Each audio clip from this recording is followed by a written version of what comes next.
Welcome back to my channel. So हम the fundamental unit of life 5th chapter हम पढ़ रहे थे 9th क्लास का। सॉरी जो लास्ट में आई गेस जिसने देखा है वीडियो, देन लास्ट में कुछ नॉइज़ वगैरह थोड़ा ज़्यादा ही नॉइज़ हो गया था, तो मैं कोशिश करूँगी कि अब नेक्स्ट टाइम ना हो ऐसा कुछ भी। तो उसको इग्नोर करना है एंड उस फैक्टर को और जो अब मैं आगे पढ़ा रही हूँ उसको कंसिडर करना कि कैसे क्या है, ठीक है। सॉरी। और हाँ, जो भी मतलब ऐसे मैं मेन पॉइंट अगर लिखवा रही हूँ तो उसको याद रखना है। एंड हाँ, जैसे अब मैं बोल रही हूँ कि ये चीज़ इंपॉर्टेंट है, दैट मीन्स ये रियली इंपॉर्टेंट है, ये पर्टिकुलर चीज़ को याद रखना है माइंड में। एंड कॉपी और पेन ले लो, छोटे छोटे नोट्स बना लो। छोटे छोटे नोट्स मीन्स कि थोड़े थोड़े कुछ भी प्रॉब्लम्स हैं या कुछ भी जैसे दिखाई दे रहा है कि ओके ये मैम ने बोल दिया कि, या फिर ये मैंने बोल दिया कि ये इंपॉर्टेंट है, तो उसको इस तरीके से लिख दो। अगर सेल वॉल, अगर मैंने कल बताया था प्लाज्मा मेम्ब्रेन जो है उसको सिलेक्टिवली परमिएबल मेम्ब्रेन बोलते हैं, तो वहाँ पे लिख लो क्यों बोलते हैं सिलेक्टिवली परमिएबल मेम्ब्रेन, ठीक है। इस तरीके से लिख लो कि क्यों बोलते हैं, पूरी डेफिनेशन लिख लो। मैं पढ़ाती हूँ तब तक तुम लिख सकते हो, इतना भी इतना फास्ट नहीं पढ़ाती हूँ कि तुम उसको देख देख के लिख नहीं सकते, पूरा तो क्लियर है, ठीक है। तो जो भी चीज़ें हैं या फिर कुछ पॉइंट अगर मैंने बता दिया कि प्लाज्मा मेम्ब्रेन बना किससे होता है, लिपिड और प्रोटीन से बना होता है, वो भी इंपॉर्टेंट है, वो भी लिखना है कि ये selectively permeable membrane that means cell membrane जो है वो किससे आखिरकार बना हुआ होता है। Okay okay okay okay something happen, what happen.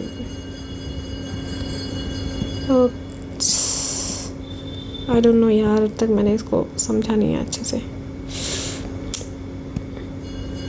Okay sorry. हाँ, तो जो भी सेलेक्टिवली परमिएबल मेम्ब्रेन है, जो इसको हम बोलते हैं एज अ सेल मेम्ब्रेन, ठीक है।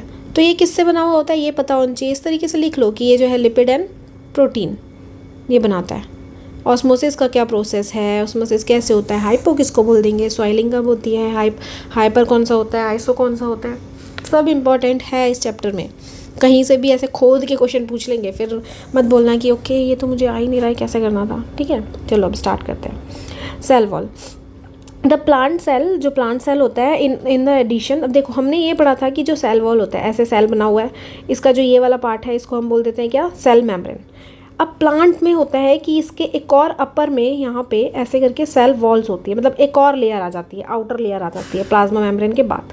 बट ये कैसी होती है, रिजिड होती है, काफ़ी टाइट होती है, कड़क होती है बोल लो।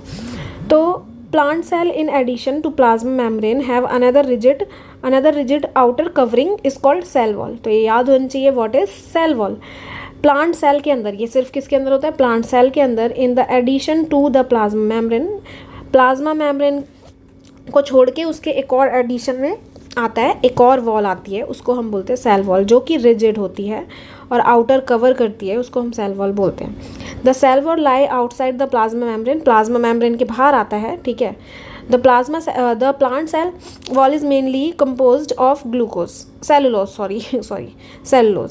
Cellulose is a complex substance and provide structural strength to plant cell जो है, ये सेल वॉल जो ये प्लांट सेल वॉल ये बना होता है किससे, सेलुलोज से। ये सेलुलोज क्या होता है, क्या क्यों हम इस सेलुलोज से क्यों बनाए, क्योंकि ये कॉम्प्लेक्स सब्सटेंस एंड प्रोवाइड क्या करता है, स्ट्रक्चरल स्ट्रेंथ प्रोवाइड करता है, ठीक है। ओके तो व्हेन अ लिविंग प्लांट, जो लिविंग प्लांट है जब वो वाटर को लूज़ करता है, ऑस्मोसिस में क्या होता है, या तो वो गेन कर रहा है पानी को या फिर लूज़ करता है। तो जब वो लूज़ कर रहा है, पानी को छोड़ रहा है, ठीक है, ऑस्मोसिस वाले प्रोसेस के थ्रू, तो श्रिंकेज हो रही है। जब वो पानी छोड़ दे रहा है तो क्या कॉन्ट्रैक्ट हो रहा है, ऐसे पतला सा बन जा रहा है, ठीक है। तो ये था कॉन्ट्रैक्शन हो जा रहा है कंटेंट में। तो अब क्या होता है, जब अब ये ऐसे है, ये सेल वॉल तो वैसा ही रहेगा, सेल वॉल वैसा ही रहेगा, बट ये था ऐसा, स्टार्टिंग में ऐसा था, बट जब उसने पानी छोड़ दिया तो सेल वॉल तो सेम रहेगा, ये बन जाएगा ऐसा छोटू सा। तो ये होगा, ये वाला प्रोसेस हो जाएगा। ये ऑस्मोसिस से जब श्रिंकेज होता है तो ये ऐसा हो जाता है, सेल वॉल उतना ही रहता है, सिर्फ ये सेल मेम्ब्रेन जो है ये कम हो जाता है, और ये सेल जो है हमारा श्रिंक हो जाता है, दूर हो जाता है। ये सेल वॉल से क्या हो जाता है, दूर हो जाता है। तो this phenomena is known as plasmolysis. ये फिनोमिना को हम क्या बोलते हैं, प्लाज्मोलिसिस बोलते हैं, ठीक है।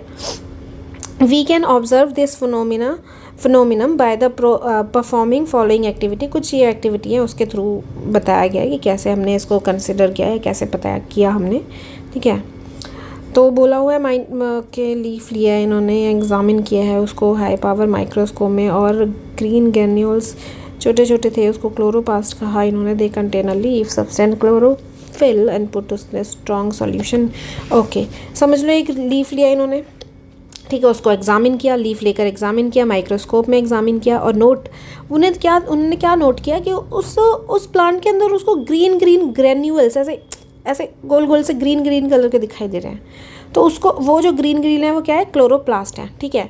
और they contain a green substance, और उसके अंदर ही क्या है, ग्रीन ग्रीन सब्सटेंस है जो क्या है, क्लोरोफिल, दोनों चीज़ें हैं, ठीक है। ग्रीन ग्रेन्यूल्स है जो क्लोरोप्लास्ट है, और उसमें कंटेन हुआ गया है जो सब्सटेंस वो क्लोरोफिल है। उनने ये नोटिस किया उस लीफ के अंदर। Put a strong solution of, उसने क्या करा, उस लीफ को डाल दिया शुगर और सॉल्ट किसी के भी सॉल्यूशन में डाल दिया, ठीक है, स्लाइड उसको। देन वेट करा मिनट और ऑब्जर्व किया उसने, क्या, माइक्रोस्कोप से ऑब्जर्व किया कि जो लीफ है बॉइलिंग वाटर के then kill the cells, they mounted the one leaf on the one side and observe the microscope. Okay, mounted leaf slide and what the observe. Okay, देखो जब ये क्या था, जब एक तो ये था, ये इन्होंने किया ये वाला पार्ट, देन उसने क्या करा, देन उसके बाद उसने बॉईल करा, पहले बॉईल कर लिया वाटर के अंदर लीफ को, देन उसके बाद उसने ऑब्जर्व किया। अब जब उसने बॉईल किया लीफ को तो उससे क्या हुआ, उससे जो किल हो गया पूरा सेल क्या हो गया, वो मर गया। पहले उसने ऑब्जर्व किया, देन उसने अगेन ऑब्जर्व किया। जब उसने ऑब्जर्व किया बॉईल करने के बाद तो सेल हमारा क्या था, मर चुका था। वो पूरे उसमें दिखाई वही दे रहा था जो चीज़ें थी, न्यूक्लियस, साइटोप्लाज्म समथिंग, बट वो है सेल, यहाँ पे ऊपर सेल जो था लिविंग था, एंड यहाँ पे सेल क्या था, डेड हो चुका था, ठीक है।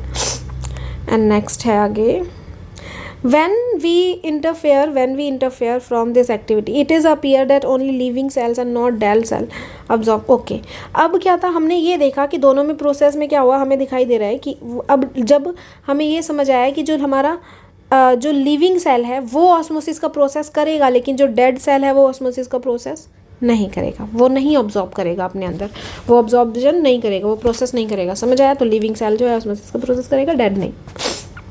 Cell wall permit the cells of the plasma, or sorry, of the plants and fungi and bacteria to withstand very dilute hypotonic external medium without bursting।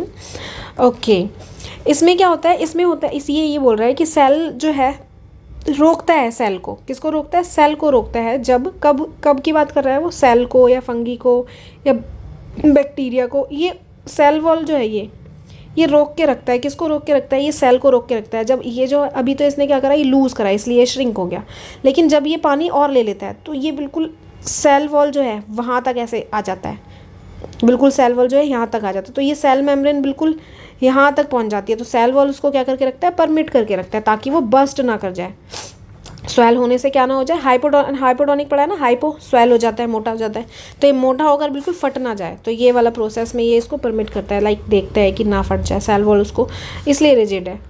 In such media cell tends to take up water by osmosis. पूरे time जो water का लेने देने वाला काम हो रहा है सारा ऑस्मोसिस के थ्रू हो रहा है, ठीक है, ये ऑस्मोसिस प्रोसेस है, पता है ना कल। द सेल स्वेल होता है, build up a pressure against the cell wall. ये स्वेल होने के बाद ये सेल वॉल की तरफ प्रेशर देता है। The wall exert equal pressure, wall भी अपने तरफ से इक्वल प्रेशर देती है। जो स्वेलन सेल है ना उसके ऊपर और प्रेशर देने शुरू करती है, ठीक है, लाइक वो इक्वल प्रेशर देती है ताकि ये यहीं रहे, फटे ना। बिकॉज दे आर वॉल, उसकी वॉल की वजह से वो जो है ग्रेटर चांसेस होते हैं कि मीडियम जो है then okay such withstand the greater chance in the surrounding medium then the animal cells. तो अब ये इस वॉल की वजह से क्या होता है, ग्रेटर चांसेस होते हैं कि वो विद स्टैंड उसके साथ खड़ा रहे, लाइक उसको सपोर्ट करता है एक तरीके से। एनिमल सेल के अंदर नहीं होती है वॉल, सेल वॉल नहीं होती है, ठीक है। देन ओके, इसको शायद ऊपर ऐसे करना है। रिमेंबर द टेम्परेरी माउंट, भी याद होगा शायद तुमको कि पिछला हमने ऐसे देखा था कि उसके स्ट्रक्चर कुछ इस तरीके से थे, स्ट्रक्चर कुछ इस तरीके से, अब मैं सही बना नहीं पा रही हूँ, बस समझ जाओ, ऐसे करके कुछ थे, ऐसे करके कुछ, ठीक है, ये स्ट्रक्चर है, ऐसे मधुमक्खी के छत्ते जैसे, हमने पता किया। अब उसमें उसने आयोडीन सॉल्यूशन डाला था। पूछा तुमने कि क्यों डाला है, क्यों डाला है, ऐसा कुछ नहीं पूछा तुमने, सोचो क्यों डाला होगा उसने, बाकी मैंने क्लियरली बता दिया था। What would be see if the try observe the without putting the iodine solution. तुम सोचो कि अगर बिना आयोडीन सॉल्यूशन के हम ऐसे इसको ऐसे करके ये जो है इस पे रख दें एंड उसको देखना शुरू करें या फिर ऑब्जर्व करना शुरू करें माइक्रोस्कोप से, तो क्या होगा। आयोडीन सॉल्यूशन जो है हम इसलिए डालते हैं बिकॉज जो है उसके अंदर वो थोड़ा सा कलर थोड़ा सा कॉन्ट्रैक्शन दे देता है, कलर दे देता है, इवन सेल को क्या कर देता है, कलर्ड बना देता है। अब ज़रूरी नहीं है सिर्फ आयोडीन का सॉल्यूशन ही डालना है, ठीक है, ज़रूरी नहीं है। डिफरेंट रीजन जो सेल्स जो हैं डिफरेंट हम तरीके के कलर्स डालते हैं। सम रीजन्स जो है अब क्या होता है जब सेल जो होता है, ठीक है, उसके अंदर क्या है, हम उसको कलर्स को ना पॉपअप करने के लिए हम डालते हैं ये सॉल्यूशंस वगैरह। तो कुछ जो है कुछ डार्कर एरिया होता है, ये न्यूक्लियस वाला डार्कर एरिया होगा, कुछ जो है कुछ लाइटर एरिया होगा, तो उससे हम ऐसे सोचते हैं कि ये है, ये न्यूक्लियस है, यहाँ पे साइटोप्लाज्म है, माइटोकॉन्ड्रिया है, ये सारी चीज़ें हम समझते हैं। उस कुछ डार्कर पार्ट होते हैं, कुछ शेप भी उसके क्लियर आने लग जाते हैं थोड़े बहुत, उस तरीके से हम समझते हैं। तो सेल के अंदर डिफरेंट रीजन जो होते हैं वो डिफरेंट कलर हमें डिफ्रेंशिएट करते हैं। सम रीजन जो है वो डार्कर दिखाई दे रहेंगे दूसरे रीजन से। अपार्ट आयोडीन सॉल्यूशन को छोड़ के हम सेफरिन सॉल्यूशन भी डाल सकते हैं और मिथाइलाइन भी डाल सकते हैं, मिथाइलाइन ब्लू सॉल्यूशन भी डाल सकते हैं टू स्टेन द सेल के ऊपर स्टेन लगाने के लिए, एक तरीके से दाग लगाने के लिए, ताकि हमें सारे उनका फीचर्स जो है, सारे उनके जो चीज़ें हैं क्लियर नज़र आए, ठीक है। And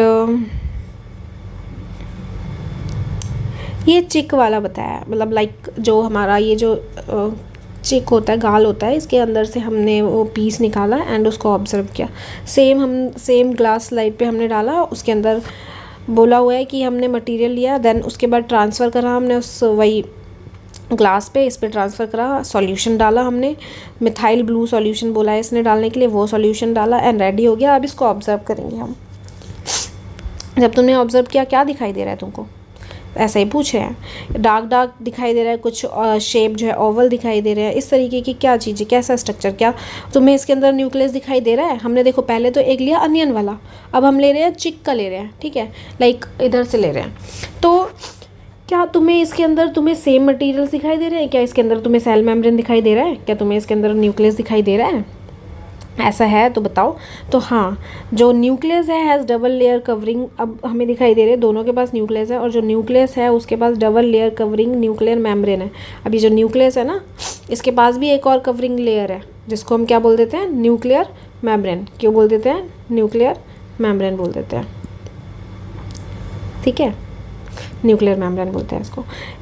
the nuclear membrane has a pores, nuclear membranes के जो पोर्स होते हैं जो अलाउ करते हैं इसको ट्रांसफ़र करने के लिए अंदर और बाहर, the nucleus outside and inside. जब ये अब हमारा ये कैसे बताऊँ, ये सेल है, ये रहा न्यूक्लियस, अब यहाँ पे मेम्ब्रेन है, ये मेम्ब्रेन जो है कुछ भी चीज़ अंदर जाएगी साइटोप्लाज्म से, कुछ भी चीज़ बाहर आएगी, उसका कौन ध्यान रखता है, मेम्ब्रेन। जिस तरीके से सेल का मेम्ब्रेन ध्यान रखता है, इसी तरीके से न्यूक्लियस का मेम्ब्रेन ध्यान रखता है अंदर कौन सी चीज़ आएगी, बाहर कौन सी चीज़ आएगी। ये न्यूक्लियस है, इसको हम बोलते हैं साइटोप्लाज्म, ठीक है, इसको साइटोप्लाज्म बोलते हैं। ये जो न्यूक्लियस और ये सेल मेम्ब्रेन के बीच का जो पार्ट है, तो उससे अंदर आएगी कौन सी चीज़, बाहर जाएगी, ये कौन ध्यान रखता है, वो ध्यान रखता है न्यूक्लियर मेम्ब्रेन।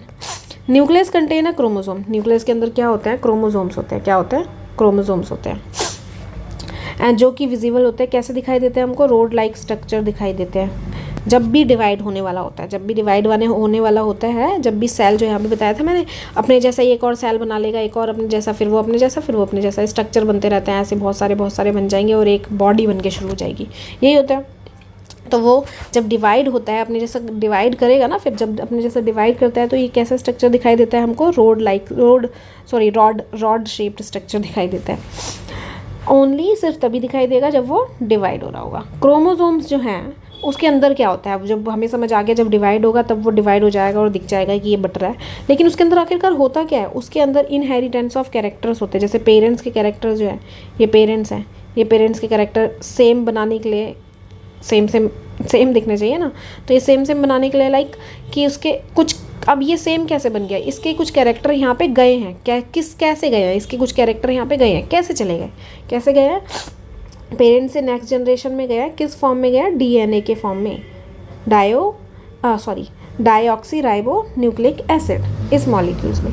तो क्रोमोसोम्स में है जो क्या होता है, डीएनए होता है और प्रोटीन होता है, ठीक है। ये क्रोमोसोम्स किससे बना होता है, डीएनए एंड प्रोटीन से। याद रखना क्रोमोसोम्स किससे बना है, डीएनए एंड प्रोटीन से बना हुआ है। क्रोमोसोम्स मॉलिक्यूल जो है उसके अंदर इन्फॉर्मेशन होती है। किसके अंदर इन्फॉर्मेशन होती है, डीएनए के अंदर होती है इन्फॉर्मेशन। याद रखना किसके अंदर होती है इन्फॉर्मेशन, डीएनए के अंदर होती है इन्फॉर्मेशन, ठीक है। जो कि नेसेसरी है कंस्ट्रक्शन के लिए, ये ज़रूरी है।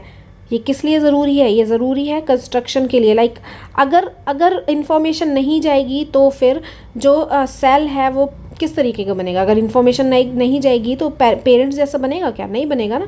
तो ऑर्गेनाइज करने के लिए और स्ट्रक्चर्स के लिए, दोनों के लिए ज़रूरी, राइटिंग का थोड़ा कॉम्प्रोमाइज़ कर लेना, ठीक है, इसमें से देख लेना। और functional and segments of DNA are called genes. जो भी फंक्शंस हो रही हैं वो उसके किसके थ्रू होती हैं, जीन्स के थ्रू होती हैं, ठीक है।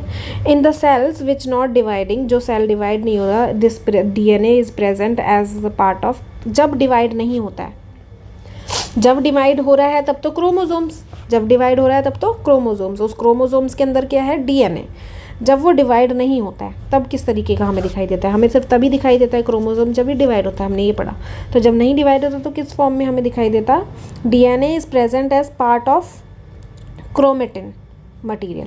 तो डीएनए हमें किस पार्ट के अंदर दिखाई दे रहा है, ये किसका डीएनए किसका पार्ट निकल के आ गया, क्रोमेटिन मटेरियल। जब ये चीज़ डिवाइड नहीं हो रही, जब ये सेल डिवाइड नहीं हो रहा, chromatin material is visible as entangled mass of thread like structure. Thread like structure हमको दिखाई देता है इस तरीके से। मे बी यहाँ पे कहीं दिया हो, आई डोंट नो, दिया है, नहीं दिया, नहीं दिया। तो ये थ्रेड लाइक स्ट्रक्चर हमें दिखाई देता है, इस तरीके से कुछ बना होता है, इस तरीके से समथिंग कुछ बना होता है, ठीक है। तो ये थ्रेड लाइक स्ट्रक्चर होता है, थ्रेड लाइक स्ट्रक्चर होता है क्रोमेटिन। क्रोमेटिन के अंदर डीएनए, जो ये क्रोमेटिन है ये हमें दिखता है थ्रेड लाइक स्ट्रक्चर टाइप दिखाई देता है। Whenever the cell is about to divide, जब डिवाइड होने वाला होता है तो क्रोमेटिन मटीरियल क्या किस में चेंज हो जाता है, क्रोमोसोम्स में। क्या ये ऑर्गेनाइज कर देता है अपने आप को, किस में, क्रोमोसोम्स में, ठीक है। याद रखना जब चीज़ डिवाइड हो रही है, जब सेल, जब सेल जो है डिवाइड हो रहा है, जब डिवाइड हो रहा है तो क्रोमोसोम्स, क्या, क्रोमोसोम्स, उसके अंदर हो जाएंगे डीएनए हो गया, ठीक है। डीएनए एंड प्रोटीन से ये बना हुआ होता है, ठीक है। बट डीएनए और प्रोटीन से बना हुआ होता है। बट इसी तरीके से जब वो डिवाइड नहीं होगा, नॉट डिवाइडेड, जब डिवाइड नहीं होता है वो, तब ये किस फॉर्म में होता है, क्रोमेटिन। किस में होता है, क्रोमेटिन में, क्रोमेटिन मटेरियल के फॉर्म में होता है। जब ये डिवाइड होने की बारी आती है तब ये क्रोमोसोम्स अगेन, और ये ऑर्गेनाइज कर देता है कि ये क्रोमोसोम्स बन जाएगा, हमें दिखाई देता है, ये विजिबल होता है। Nucleus play a central role in the cellular reproduction. Nucleus important role play करता है the process by which single cells divided the form new cell. Important central role play करता है, ठीक है, रिप्रोडक्शन में भी। जब ये रिप्रोडक्शन में इंपॉर्टेंट रोल प्ले करता है, सारा का सारा स्ट्रक्चर कैसा बनेगा, सब इसी के अंदर क्रोमोसोम्स, क्रोमेटिन मटेरियल, सारा कुछ डीएनए सब इसके अंदर है, ठीक है। तो ये जो है सिंगल सेल बनता है, उससे 2 नए सेल बनते हैं, सिंगल सेल से 2 नए सेल्स बन रहे हैं, ठीक है। It also play crucial part जो है ये प्ले करता है along with the environment is in determining the way the cell will develop and what form it exhibit at maturity by direction of chemical activity of this cells. तो ये पूरा जो है ये न्यूक्लियस सारा कुछ कंसिडर करता है कि एनवायरनमेंट किस तरीके का सेल जो है हमारा बनेगा, किस तरीके के फॉर्म्स होंगे, मैच्योरिटी के टाइम में कैसा होगा, ये सारा कुछ न्यूक्लियस का क्रूशियल पार्ट होता है। सम ऑर्गेनिज्म लाइक बैक्टीरिया, कुछ ऑर्गेनिज्म जैसे बैक्टीरिया हो गए या न्यूक्लियर रीजन जो है उसके अंदर पुअरली डिफाइंड। अभी मैंने बताया कि ऐसा ये है, इसके अंदर ये है, इसके अंदर ये है, ये है हमारा सेल, ये न्यूक्लियस है, न्यूक्लियस के आसपास हमें दिखाई देगा न्यूक्लियर मेम्ब्रेन, ठीक है, न्यूक्लियर मेम्ब्रेन दिखाई देता है। बट इस कुछ बैक्टीरिया, जैसे ये बैक्टीरिया, ये इस बैक्टीरिया के अंदर हमें जो ये है, इसका शेप मुझे किसी भी तरीके से शेप हो सकता है, इसका जो न्यूक्लियस है ये डिफाइन नहीं है, इसके पास वो नहीं है, इसके पास मेम्ब्रेन नहीं है। मेम्ब्रेन होती है तो सेम शेप आ जाता है, ऐसे ऐसे जैसे भी गोल गोल टाइप का ही शेप होता है, तो हमें पता चल जाता है ये न्यूक्लियस है यहाँ पे। बट बैक्टीरिया के अंदर डिफाइन नहीं होती, अब्सेंस होता है, क्या नहीं होता, न्यूक्लियर मेम्ब्रेन नहीं होता है, undefined nuclear region contain only nucleic acid is called nuclide. जब इसके अंदर न्यूक्लियर मेम्ब्रेन नहीं है, इसके अंदर न्यूक्लियर मेम्ब्रेन नहीं है अगर, और ये ऐसे ही है बिना न्यूक्लियर मेम्ब्रेन के, तो इसके अंदर सिर्फ क्या है, न्यूक्लिक एसिड है। क्या है, सिर्फ न्यूक्लिक और स्पेलिंग लगता है गलत तो नहीं, ई आई तो आएगा। न्यूक्लिक एसिड है, सिर्फ क्या है, न्यूक्लिक एसिड है, जिसको हम क्या बोल देते हैं, इसको हम बोल देते हैं न्यूक्लाइड। क्या बोल देते हैं, न्यूक्लाइड। सॉरी,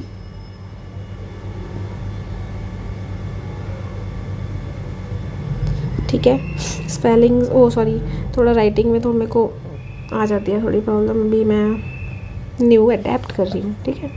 सम ऑर्गेनिज्म, मैंने बताया ये चीज़ याद रखना है, ये चीज़ याद रखना है कि ये न्यूक्लियर मेम्ब्रेन नहीं होते, आगे आएगा यूकैरियोटिक, प्रोकैरियोटिक। न्यूक्लिक एसिड होता है, ये न्यूक्लियोइड बोलते हैं हम इसको। ये इसके अंदर मेम्ब्रेन डिफाइन नहीं है, इसके अंदर मेम्ब्रेन है ही नहीं। Some organism lack of membrane, जिसके पास न्यूक्लियर मेम्ब्रेन नहीं होती उसको प्रोकैरियोटिक बोलते हैं।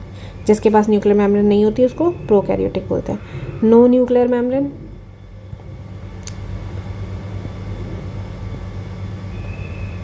नो न्यूक्लियर मेम्ब्रेन, अगर कोई भी न्यूक्लियर मेम्ब्रेन नहीं है तो हम क्या बोल देंगे कि ये प्रोकैरियोटिक है। क्या है, प्रोकैरियोटिक है, इसको हम प्रोकैरियोट्स बोलते हैं। तो pro that means primitive, primary, and इस तरीके से कैरियोट डेट मीन्स न्यूक्लियस। ऑर्गेनिज्म जो है, सेल्स, न्यूक्लियर मेम्ब्रेन जो होते हैं, जिसके पास न्यूक्लियर मेम्ब्रेन है, अगर इसके पास न्यूक्लियर मेम्ब्रेन है तो हम इसको क्या बोलेंगे, यूकैरियोट बोलेंगे। क्या बोल देंगे, यूकैरियोट बोल देंगे, ठीक है। तो याद रखना कि अगर मेम्ब्रेन नहीं है तो प्रोकैरियोट, अगर मेम्ब्रेन है तो फिर हम इसको क्या बोल देंगे, यूकैरियोट बोल देंगे, ठीक है। तो प्रोकैरियोट जो होता है, लैक ऑफ, इसके पास जो होता है lack of most of the other cytoplasmic organelles. अब जो सेल है ना हमारा, ये सेल है ना, इसके पास एक न्यूक्लियस होता है और न्यूक्लियर मेम्ब्रेन है, किसी के पास नहीं है। कुछ कुछ के पास जो है कुछ ऑर्गेनल्स भी होते हैं, जैसे माइटोकॉन्ड्रिया हो गया, गोल्गी अपार्टस हो गया, और भी ये इसके अंदर वर्क करने के लिए, मैंने बताया था ना, वर्क करने के लिए और भी इसके पास ऑर्गेनल्स होते हैं। तो ये ऑर्गेनल्स हैं। लेकिन प्रोकैरियोट में जो है, प्रोकैरियोट में कुछ कम ऑर्गेनल्स होते हैं। जितने यूकैरियोट में हमें दिखाई दे जाते हैं उतने सारे प्रोकैरियोट में पूरे ऑर्गेनल्स नहीं दिखाई देते हैं, ठीक है। जितने हमें यूकैरियोट में दिखाई देते हैं, यूकैरियोट में जितने दिखाई देते हैं उतने प्रोकैरियोट में नहीं दिखाई देते। Many of the functions of such organelles are also perform by poor organized part of the cytoplasm. Many of the function such organelles are also perform by poor organized. ये अच्छे से ऑर्गेनाइज नहीं होते हैं साइटोप्लाज्म में, जो prokaryote वाले होते हैं। इसके जो प्रोकैरियोट में जो ऑर्गेनल्स होंगे वो अच्छे से वो अच्छे से ऑर्गेनाइज नहीं होंगे। तो cytoplasm, the chlorophyll is photosynthetic prokaryote bacteria is associated with the membranous vessels, bags like structure, not with the plastids as in eukaryotic। तो इसमें बोला है कि जो क्लोरोफिल है फोटोसिंथेटिक्स में, ठीक है, फोटोसिंथेटिक प्रोकैरियोटिक में, बैक्टीरिया में, is associated with membranes vessel, उसके पास मेम्ब्रेस वेसल्स है, बैग लाइक स्ट्रक्चर है, not plastid as the, not with plastid, plastid के साथ नहीं, जैसे कि यूकैरियोट में जो होता है वैसे नहीं है, लेकिन है। बैक्टीरिया है ना, बैक्टीरिया में जो प्रोसेस होता है वो अलग अलग होता है। प्रोकैरियोट ये दिया हुआ है, ये प्लाज्मा मेम्ब्रेन है, ये है राइबोसोम, ये हो गया न्यूक्लियोइड, ये हो गया सेल वॉल, ठीक है। सेल वॉल अलग से दिया हुआ है, दिख रहा है, ये अंदर के मेम्ब्रेन है, उसके बाद अलग से, तो ये है। एंड साइटोप्लाज्म रीड करते हैं। When we look at the temporary mount of the peel, जब हम देखते हैं कि हम जब देख रहे हैं, हमने देखा अनियन पील का भी हमने स्ट्रक्चर देखा, हमने चिक का भी स्ट्रक्चर देखा, हम देख रहे हैं कि लार्ज रीजन जो है वो सेल मेम्ब्रेन के, मतलब सेल में enclosed with the cell membrane, ज़्यादा बड़ा सा एक रीजन जो है वो सेल मेम्ब्रेन से ढका पड़ा है। तो ये जो रीजन है इसके लिटिल स्टेन्ड है, लाइक ऐसे स्टेन्ड है, लाइक पूरा कलर्ड है ना। तो इसमें क्या है, तो ये जो रीजन, इसको हम साइटोप्लाज्म बोलते हैं। क्या बोलते हैं, साइटोप्लाज्म बोलते हैं। जो ज़्यादा एरिया जो है जिससे ये कवर कर रहा है, ये मेम्ब्रेन जिसको कवर कर रही है, वो साइटोप्लाज्म है। तो साइटोप्लाज्म एक फ्लूइड है जो कंटेन होती है प्लाज्मा मेम्ब्रेन के अंदर। इस प्लाज्मा मेम्ब्रेन के अंदर जो फ्लूइड होगी वो क्या होगी, साइटोप्लाज्म। क्या होगी, साइटोप्लाज्म होगी, ठीक है। और ये फ्लूइड लाइक स्ट्रक्चर होता है प्लाज्मा। ये what is cytoplasm, cytoplasm fluid like है जो कंटेन होता है प्लाज्मा मेम्ब्रेन के अंदर। दिस इज साइटोप्लाज्म, ठीक है। It also contain many specialize cell organelle. अब मैंने बताया इसके अंदर ये जो कवर कर रहा है ना, ये पूरा ये वाला समझ जाओ, ये वाला इसके ये वाला इधर इधर इधर इधर हर जगह ये साइटोप्लाज्म है। लेकिन ये वाले ये जो ये दिखाई दिए मैंने अलग से जो बनाए थे ये ऑर्गेनल्स हैं। तो साइटोप्लाज्म के अंदर क्या होते हैं? ऑर्गेनल्स होते हैं। Each of these organelles perform specific function, सबके अलग अलग फंक्शंस होते हैं, खुद सबके कुछ कुछ फंक्शंस हैं। Cell organelles are enclosed by membrane, सारे सेल ऑर्गेनल्स जो हैं उनके भी खुद के मेम्ब्रेन्स होते हैं। बट प्रोकैरियोट्स में क्या होता है? प्रोकैरियोट्स में मेम्ब्रेन्स नहीं होते। जैसे न्यूक्लियस में मेम्ब्रेन नहीं है उसके पास, वैसे ही सेल ऑर्गेनल्स के पास भी मेम्ब्रेन्स अब्सेंट होती है, मेम्ब्रेन नहीं होता। On the other hand eukaryote जो होते हैं उसके अंदर मेम्ब्रेन होती है, न्यूक्लियस के पास भी है और सारे जो सेल ऑर्गेनल्स है उसके पास भी है। The significance of membrane can be illustrate with the example of virus. अच्छा, ये जो वायरस है, वायरस लैक ऑफ मेम्ब्रेन, उसके पास वायरस के पास मेम्ब्रेन नहीं होता कोई भी, hence do not show the character, इसलिए उसको हम एज अ ऑर्गेनिज्म नहीं कंसिडर करते। बट जब तक कंसिडर नहीं करते जब तक वो एंटर ना कर ले, जब उसने लिविंग बॉडी में किसी में एंटर कर लिया तो उसकी मशीनरी जो है मल्टीपल होना शुरू हो जाती है। इसलिए जब वायरस है उसके पास मेम्ब्रेन नहीं है, वो सिर्फ बस उसके पास मेम्ब्रेन नहीं है न्यूक्लियस का, ऐसे होगा उसके पास न्यूक्लियस का मेम्ब्रेन नहीं है तो उसको हम कंसिडर नहीं करते, और ना ही तो न्यूक्लियस का है ना ही उसके पास ऑर्गेनल्स का है, तो हम उसको कंसिडर नहीं करते लिविंग। लेकिन तब तक क्योंकि वो एज अ डेड भी हमें शो करता है जब तक वो किसी में नहीं गया है।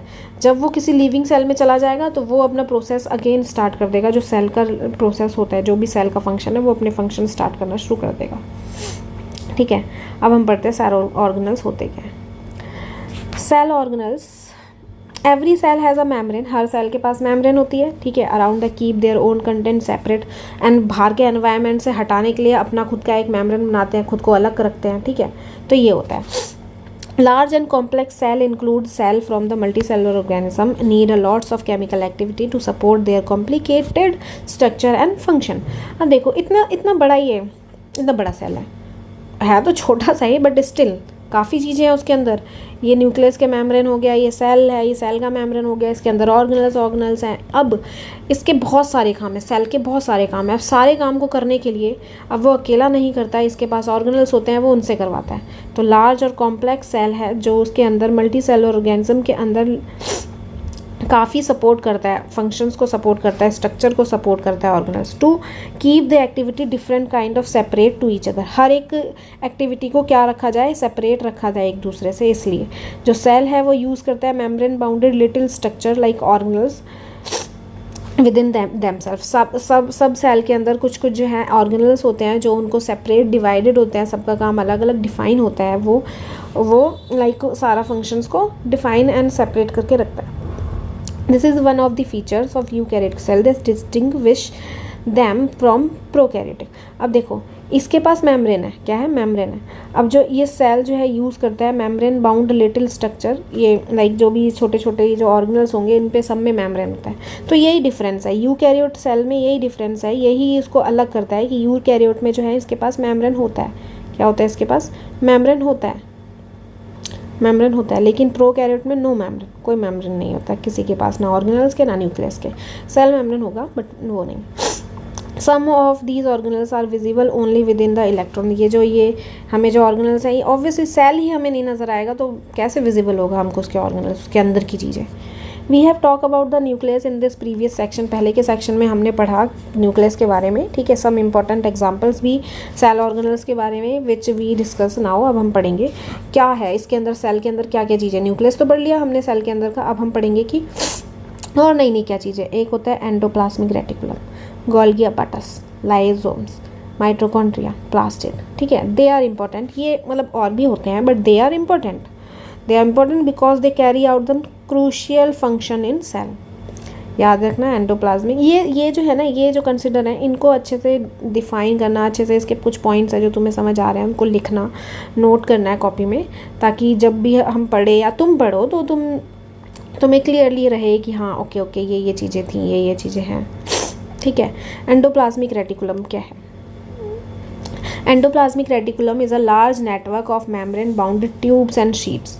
ठीक है, ये एंडोप्लाज्मिक रेटिकुलम क्या होता है, किससे बाउंड होता है? ये नेटवर्क है ट्यूब्स, जिसके अंदर क्या है? ट्यूब्स हैं और शीट्स हैं। ट्यूबल्स और राउंड्स लाइक वेसल्स टाइप के हैं। इसमें ईआर जो है, ईआर मेम्ब्रेन होती है इसके अंदर, सिमिलर स्ट्रक्चर जैसे प्लाज्मा मेम्ब्रेन होता है वैसे ही क्या होता है, ईआर मेम्ब्रेन होती है, एंडोप्लाज्मिक रेटिकुलम की मेम्ब्रेन होती है। दो तरीके के एंडोप्लाज्मिक होते हैं, there is important, rough and smooth. Rough का जो स्ट्रक्चर होता है कुछ इस तरीके से होता है, ये होता तो प्लेन है बट उसके ऊपर कुछ ऐसे गड्ढे नहीं बोलेंगे, पंप अप टाइप का होता है, ये रफ हो जाएगा। स्मूथ हो जाएगा, बिल्कुल स्मूथ है, इसको हम बोलेंगे रफ और इसको हम बोलेंगे स्मूथ। ठीक है, रफ होता है और क्या होता है, स्मूथ होता है। ठीक है, तो अब हम पढ़ते हैं, हम रफ वाले का पढ़ते हैं। Rough endoplasmic reticulum look rough under a microscope. Microscope में हम देखेंगे तो हमें रफ दिखाई देगा, उसके अलग से एक पार्टिकल्स दिखाई देंगे इसके ऊपर, ये रहा, इसके ऊपर ऐसे कुछ पार्टिकल्स दिखाई देंगे। ये जो पार्टिकल इससे अटैच्ड होते हैं ये राइबोसोम्स होते हैं। क्या होते हैं, राइबोसोम्स होते हैं। याद रखना है, रफ सरफेस के ऊपर क्या हमको नज़र आता है, राइबोसोम्स नज़र आता है। क्या नज़र आता है, राइबोसोम्स नज़र आता है। ठीक है, और which are present all the present, ये सारा जो है, ये जो राइबोसोम्स है ये present in all active cell, जो भी एक्टिव सेल है सब में होता है। और ये क्या करता है, ये साइड ऑफ क्या मैन्युफैक्चर करता है, ये प्रोटीन बनाता है। क्या बनाता है, ये प्रोटीन बनाता है। ये प्रोटीन से बना हुआ नहीं है, क्या करता है, ये प्रोटीन को बनाता है। ठीक है, मैन्युफैक्चर करता है। The manufacture protein are send to various place, बहुत जगह पे जाते हैं सेल के, डिपेंड करता है उनकी नीड के अकॉर्डिंग, जहाँ नीड होगी वहाँ पे जाता है। अब ये समझ आ गया, ये था इंपॉर्टेंट है ये वाला पार्ट, लिखना चाहे इस तरीके से ही लिख लो, ऐसे ही करके बना के लिख लो चाहे तो। अब हम पढ़ते हैं स्मूथ वाला। स्मूथ एंडोप्लाज्मिक रेटिकुलम क्या करता है, हेल्प करता है मैन्युफैक्चर करने में, बनाने में, क्या, फैट मॉलिक्यूल्स और लिपिड। क्या करता है, किस चीज़ के लिए हेल्प करता है, जिस तरीके से रफ हेल्प कर रहा है हमें, राइजोम्स होते हैं उसके ऊपर, वो लिपिड बनाने में, सॉरी प्रोटीन बनाने में काम करता है। इसी तरीके से स्मूथ वाला जो है ये क्या करता है, स्मूथ वाला हमें हेल्प करता है। उससे क्या बनता है, फैट के मॉलिक्यूल्स बनते हैं, उससे फैट के मॉलिक्यूल्स बनते हैं और क्या बनते हैं, हमारा लिपिड भी बनता है। क्या बनता है, लिपिड भी बनता है। जो हमारा ऊपर जो मैंने बताया था कि ये जो सेल मेम्ब्रेन बना होता है ना प्रोटीन और लिपिड से, ये यहीं से जाते हैं। तो ये some of these protein and lipids are build in the cell membrane. देखो यहाँ लिखा हुआ है, प्रोटीन और लिपिड जो है ये बिल्ड करते हैं सेल मेम्ब्रेन को। This process known as membrane biogenesis. इस प्रोसेस को हम क्या बोलते हैं, बायोजेनेसिस। याद रखना ये बायोजेनेसिस क्या होता है। इस प्रोसेस को हम क्यों बोल रहे हैं, क्योंकि ये क्या करता है, प्रोटीन और उससे लिपिड से ये बना रहा है, क्या बना रहा है, सेल मेम्ब्रेन। क्या बना रहा है, cell membrane. Some other protein and lipid function as enzyme and hormones. ये जो कुछ प्रोटीन और लिपिड्स होते हैं आगे काम आते हैं as enzymes and as a hormones. And although ER endoplasmic reticulum varies greatly in appearance in different cell. हर डिफरेंट सेल में अलग अलग टाइप के हमें दिखाई देते हैं। ऑलवेज फॉर्म अ नेटवर्क, हमेशा क्या बनाते दिखाई देंगे, नेटवर्क सिस्टम बनाते हुए हमें दिखाई देंगे। तो ये रहा, ये सेल है एनिमल का, यहाँ पे कहीं मेरे हिसाब से दिखना चाहिए, कहाँ है, ये रहा, ये दिखाई दे रहा है, ये मैं इसको और जूम करूँ, ये दिखाई दे रहा है, इसके ऊपर ये दिखाई दे रहे होंगे शायद, ये मैं जिसको फिल कर दे रही हूँ, ये है, इससे बन जाता है, इस पे बनता है हमारा प्रोटीन। ये है रफ, ये क्या है, रफ, इसके ऊपर ये है राइबोसोम्स। और स्मूथ वाला हमारा, ये देखो, ये स्मूथ वाला हमारा है जो स्मूथ है, कहाँ है, यहाँ कहीं होगा, ये रहा, ये स्मूथ वाला है, इस पे नहीं है हमारे राइबोसोम, इसमें बनाता है फैट और लिपिड। ठीक है, function of ER is serve as a channel for transport. अब जो ER के जो फंक्शन है वो क्या करते हैं, ट्रांसपोर्ट करने के, मटीरियल काम करने के काम आ जाते हैं। वेरियस जो रीजन है साइटोप्लाज्म में, कहाँ पे भी ज़रूरत पड़ती है वहाँ पे काम आता है, न्यूक्लियस वगैरह में, सब जगह। ER also function as a cytoplasmic framework, provide a surface for all the biochemical activity. कोई भी एक्टिविटी हो रही है उसके लिए भी एज अ सरफेस प्रोवाइड करता है। जो लीवर है, लीवर सेल जो है ऑफ अ ग्रुप ऑफ, जो हमारे एनिमल्स हमारे अंदर जो होता है, is called a vertebrate. Living in a living cell of group of animal is called a vertebrate. हम चैप्टर 7 में इसको हम पढ़ेंगे। ER प्ले अ क्रूशियल, जो ये हमारा स्मूथ वाला है, ये क्रूशियल इंपॉर्टेंट पार्ट प्ले करता है। क्या करता है, इसका एक रोल है कि ये डीऑक्सीफाई करता है पॉइजन्स को और ड्रग्स को।